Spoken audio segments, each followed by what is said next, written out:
السلام علیکم. اگر میرے چینل پر نئے ہو تو چینل کو سبسکرائب اور ویڈیو کو لائک ضرور کریں. تو آئے چلتے ہیں ایک ایسی راز کی طرف جو آپ نے اپنی زندگی میں پہلے کبھی نہیں سنا ہوگا. تو آئے ویران حویلی کا راز، ایک خوفناک مگر سبق آموز کہانی.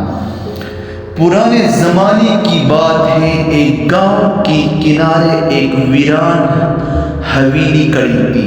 لوگ کہتے تھے کہ اس حویلی میں کبھی ایک امیر زمیندار رہتا تھا، مگر ایک رات اچانک وہ غائب ہو گیا اور اس کے بعد سے وہ جگہ سنسان ہو گئی. گاؤں کے لوگ شام ڈھلتے ہی اس طرف جانا چھوڑ دیتے. کہتے تھے وہاں سے عجیب آوازیں آتی ہیں، کسی کی قدموں کی چھاپ، دروازوں کی چھرچراہٹ اور کبھی کبھی ہلکی سی سرگوشی. ایک دن گاؤں میں ایک نوجوان آیا جس کا نام حارث تھا. وہ بہادر بھی تھا اور تجسس سے بڑا ہوا بھی.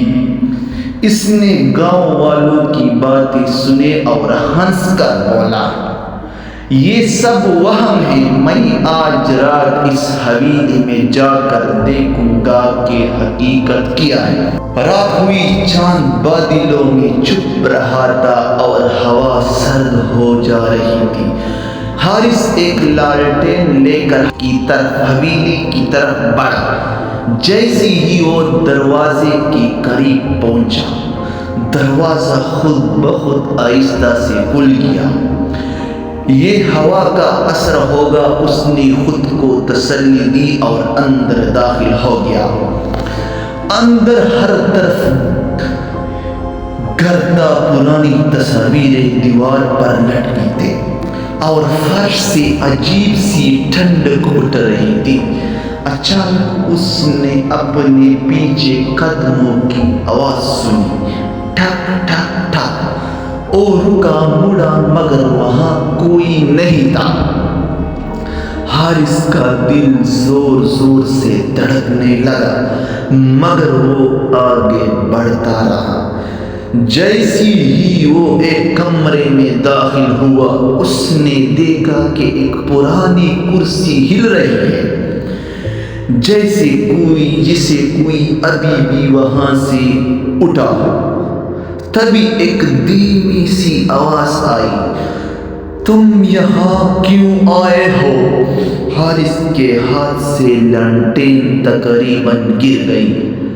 اس نے ہمت کر کے پوچھا، کون ہے وہاں؟ سامنے آؤ. اس نے پوچھا، کون ہے وہاں؟ مطلب تم کون ہو؟ جو آپ نے آواز نکالی. اندھیرا، سامنے آؤ. اچانک ایک دھندلا سا سایہ دیوار کے ساتھ نمودار ہوا، ایک بوڑھے آدمی کا جس کی آنکھوں میں عجیب سی اداسی. او بولا، میں اس حویلی کا مالک ہوں. مجھے میرے لالچ نے برباد کیا ہے. میں نے غریبوں کا حق کھایا اور اسی گناہ کی سزا میں آج تک یہاں بھٹکتا رہا ہوں.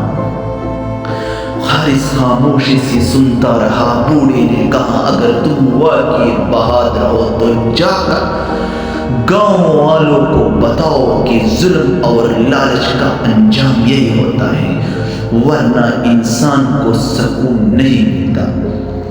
یہ کہہ کر وہ سایہ آہستہ آہستہ غائب ہو گیا. اگلی صبح حارث گاؤں واپس آیا، مگر اب وہ پہلے جیسا نہیں تھا. اس کی آنکھوں میں سنجیدگی تھی. اس نے سب کو ساری بات بتائی اور کہا، اصلی خوف بتوں میں نہیں بلکہ انسان کے لیے اپنی گناہ میں ہوتا ہے. اس دن کے بعد گاؤں کے لوگ اس حویلی سے نہیں ڈرتے تھے بلکہ اس کہانی سے سبق لیتے تھے. اگر میری ویڈیو اچھی لگی ہے تو چینل کو سبسکرائب اور ویڈیو کو لائک ضرور کیا کریں۔ اس طرح فریش ویڈیو دیکھنے کے لیے میرے چینل کا وزٹ کیا کریں۔ والسلام۔